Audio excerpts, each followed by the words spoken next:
The soft chocolate and honey cake might look simple, but don't let it fool you. The texture is insane, and the semolina in the cream makes this cake truly unique. Make it this year for the holidays and surprise your guests. I'm Violet, let's cook with me.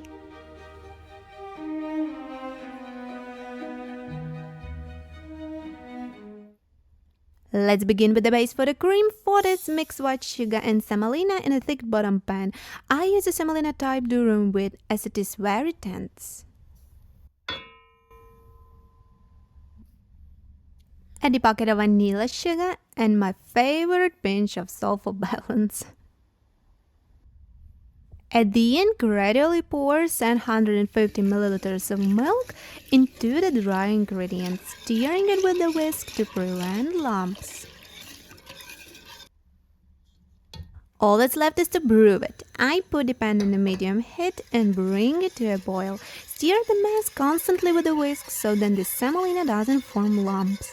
Once it starts boiling, cook it for another 5 minutes and remove from the heat. Pour the base into a bowl. The mess may look quite liquid now, but this is normal because it will become very thick after it chills. Cover with a food wrapping contact and leave to cool completely. While the semolina base is cooling, let's make the dough for our incredibly thin layers. We will also brew it, so we need a pan with a thick bottom again. Pour sugar and a pinch of salt into it. After that, pour 120 milliliters of milk. At this point, you can also add honey and then stir everything well until smooth. I really like adding honey to baking. It gives it a special aroma and a very delicate texture. Before melting, add 75 grams of butter. Put the mess on a medium heat, stir it with a whisk until the butter and sugar will completely dissolve. Then we should bring it to a boil.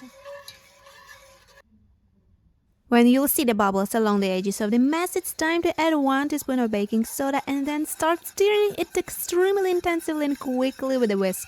It will increase in volume nicely and turn white. That's great. Keep it on the heat for 1 minute and then remove.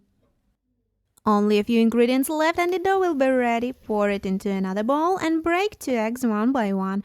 Crack the egg and stir it very quickly so that it doesn't cook in the hot mess. For the same purpose, I pour the dough into another bowl so that the eggs wouldn't curdle immediately. Then crack the second one and stir everything until smooth. The eggs should be completely dissolved in the mess.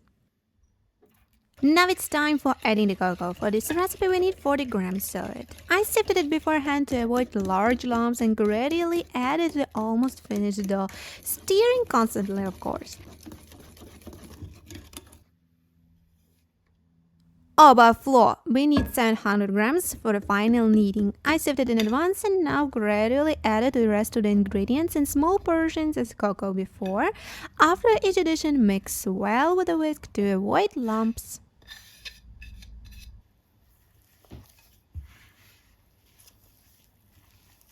When the dough becomes difficult to stir with a whisk, put it on a table and continue kneading. It should become in a ball. All the crumbs should well mix into a single mass.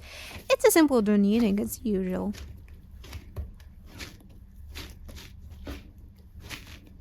The dough should be like this, soft but at the same time quite elastic. Now when the dough is ready, shape it as a sausage and divide into 8 equal parts. I form it into balls to make them easier to roll out later. The next step is very simple. Roll out the dough on a parchment paper into a circle shape. The dough should be rolled out very thinly, as thick as a cardboard, because thin layer will soak up the cream so good in a final cake. To cut out the layers, I use a lid of 26 cm board. You can use a bowl for this or simply cut it with a top from a circle metal baking pan. Make sure to pierce the layers with a fork all over the surface before baking so that it doesn't inflate and form voids. So let's do this again. Place the ball of dough on a parchment paper, roll it into a circle and cut out with a lid even shape.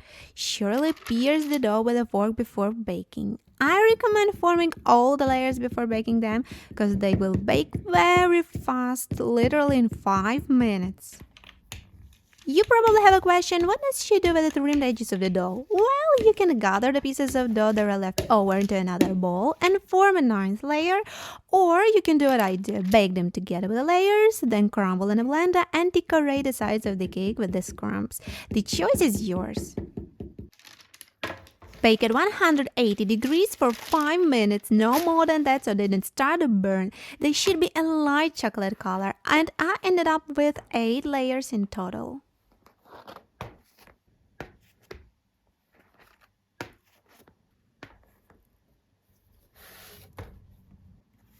Our layers are ready, and now it's time to finish the cream. Whip 200 grams of room temperature butter with a hand mixer on a high speed. Do it for about 10 minutes until the butter increases well in volume.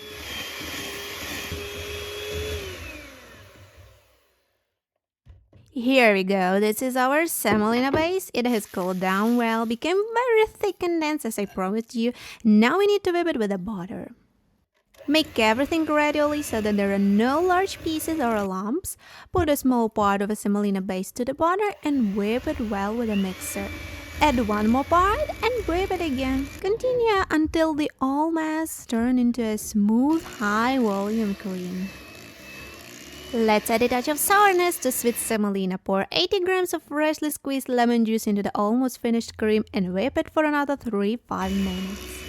Here it is! Look how thick and fluffy my cream turned out, and now I can start assembling the cake. Grease the bottom of the plate a little with the cream so that the cake sticks firmly to it. Divide the cream into 8 equal parts, 7 for layers and 1 for the sides of the cake. I won't spread the cream on top because we will decorate it with a chocolate peanut glaze. And also, I'm not going to soak the layers with anything because they are so thin and there is no need.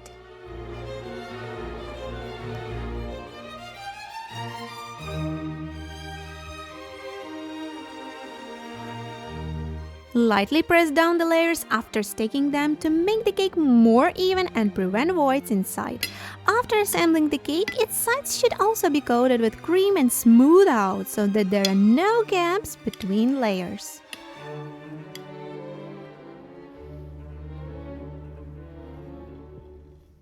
I covered it up of the cake with the glaze. You can see how to make it in one of my previous videos, namely the custard birdie cake.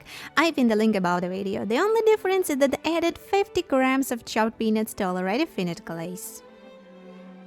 About the sides of the cake, as I already told you, I'm gonna cover them tightly with grated crumbs from the cake layers. Oh my god, the combination of chocolate, honey and semolina.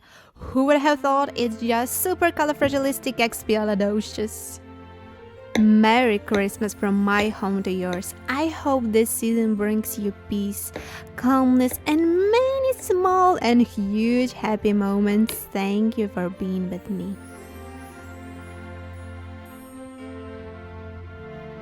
That's all for today. More recipes next week. See you next time. Big hug, yours Violet.